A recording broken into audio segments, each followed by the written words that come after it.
Hello friends, நீங்கள் பார்த்துட்ருக்கிறது Feminasworld YouTube channel. இந்த வீடியோவை முதன்முறை பார்க்குறீங்க அப்படின்னா சப்ஸ்கிரைப் பண்ணிடுங்க. கூடவே இருக்கக்கூடிய பெல் ஐக்கானையும் கிளிக் பண்ணிவிட்டு ஆளுங்கிற நோட்டிஃபிகேஷனையும் கிளிக் பண்ணிடுங்க.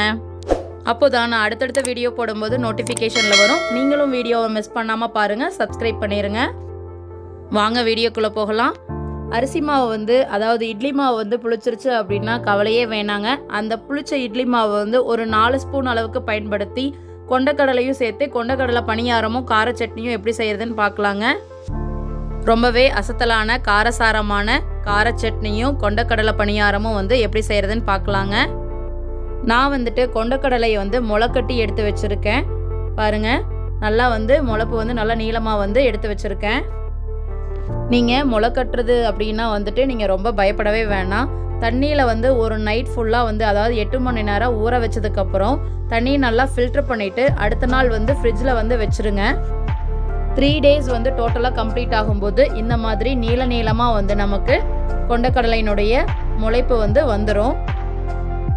இனிமே கொண்டக்கடலையை நீங்கள் ஊற வச்சுட்டு அந்த அன்னைக்கு உங்களால் வேறு எந்த ரெசிபி செய்ய முடியல அப்படின்னா வேஸ்ட் பண்ணாமல் இந்த மாதிரி நீங்கள் ட்ரை பண்ணி பாருங்கள். இப்போது இதை நம்ம மிக்ஸி ஜாரில் ஆட் பண்ணிக்கலாம். மிக்ஸியில் சேர்த்தியாச்சு. இப்போ 3 பச்சை மிளகாய் எடுத்து ஆட் பண்ணிக்கலாம். அடுத்ததாக 3 பல்லு பூண்டு, அடுத்ததாக மீடியம் சைஸில் 2 துண்டு இஞ்சி, அதை இது கூட சேர்த்திக்கலாம். தேவையான அளவு உப்பு ஆட் பண்ணிக்கலாம். அடுத்ததாக ஒரு 1/2 ஸ்பூன் அளவுக்கு சீரகம் ஆட் பண்ணிக்கலாம். சீரகம் நீங்கள் அதிகமாக சேர்த்திட்டாலும் கசப்பு தன்மை கொடுத்துரும். அதனால் குறைவான அளவே நீங்கள் பயன்படுத்திக்கோங்க. இப்போது எல்லா இன்க்ரீடியன்ஸும் ஆட் பண்ணியாச்சு. எல்லாத்தையும் சேர்த்து நல்லா பேஸ்ட்டாக அரைச்சி எடுத்துக்கலாம். பாருங்கள், இப்போ நல்லா பேஸ்ட் நமக்கு கிடச்சிருச்சு. நீங்கள் லைட்டாக குறைவான அளவு தண்ணி பயன்படுத்தினீங்கன்னா போதும். இப்போ ஒரு 4 கரண்டி அளவுக்கு, அதாவது சின்ன கரண்டியில் 4 கரண்டி அளவுக்கு நம்ம இட்லி மாவு புளிச்ச மாவு இருக்கு இல்லைங்களா, அதை இது கூட சேர்த்திக்கலாம். பணியாரத்துக்கு மாவு நல்லா புளிச்சிருந்தா தான் அதனுடைய டேஸ்ட் கூடுதலாக இருக்கும்.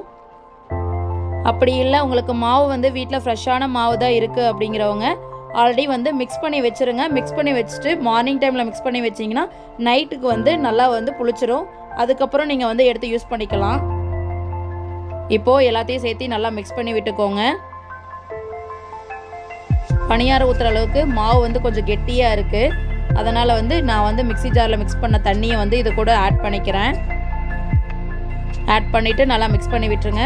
அதுக்கப்புறம் பொடியாக நறுக்கின பெரிய வெங்காயம் இது கூட சேர்த்திக்கலாம். ஒரு பெரிய வெங்காயம் எடுத்து நான் பச்சையாகவே சேர்த்திக்கிறேன். இல்லை உங்களுக்கு தாளிப்பு போட்டு தான் பணியாரம் பிடிக்கும் அப்படின்னு நினைக்கிறவங்க நீங்கள் தாளிப்பு போட்டுட்டு அதுக்கப்புறமா நீங்கள் பணியாரத்துக்கு மிக்ஸ் பண்ணிக்கலாம். அவ்வளோதாங்க, மாவு ரெடி ஆயிருச்சு. நம்ம இப்போ பணியாரத்துக்கு ரெடி பண்ணிடலாம். ஸ்டவ் ஆன் பண்ணிவிட்டு பணியாரங்கள் வச்சாச்சு. அடுத்தது ஆயில் ஆட் பண்ணிக்கலாம். ஆயில் ஆட் பண்ணதுக்கப்புறம் நம்ம மிக்ஸ் பண்ணி வச்சுருக்கக்கூடிய மாவு ஊற்றிக்கலாம். கொஞ்சம் கொஞ்சமாக நீங்கள் ஊற்றுனீங்கன்னா போதும். இந்த மாதிரி கொண்டக்கடலை நம்ம பயன்படுத்தி பணியாரம் செய்யும்போது நமக்கு தேவையான ஸ்ட்ரென்த்தும் நமக்கு கிடைச்சிரும். அதிகமான ஆயிலும் நமக்கு தேவைப்படாது. இப்போது அடுப்பை சிம்மில் வச்சுட்டு தட்டு இல்லைனா இட்லி பாத்திரம் மூடியை வச்சு நம்ம மூடி வச்சிடலாம். ஒரு 5 மினிட்ஸ்க்கு நல்லா வேகட்டும். அதுக்குள்ளே நம்ம கார சட்னிக்கு ரெடி பண்ணிடலாம். கடாய் வச்சுட்டு லைட்டாக ஆயில் ஊற்றிட்டு தோல் உரிக்காமல் 6 பல் பூண்டு அதை இது கூட ஆட் பண்ணிக்கிறேன். நல்லா மிக்ஸ் பண்ணி விடுங்க. அப்போ தான் நம்ம ஆயிலேருந்து எடுத்ததுக்கப்புறம் தோல் உரிக்கிறதுக்கு ஈஸியாக இருக்கும். அவ்வளோதாங்க, ஃப்ரை ஆயிருச்சு.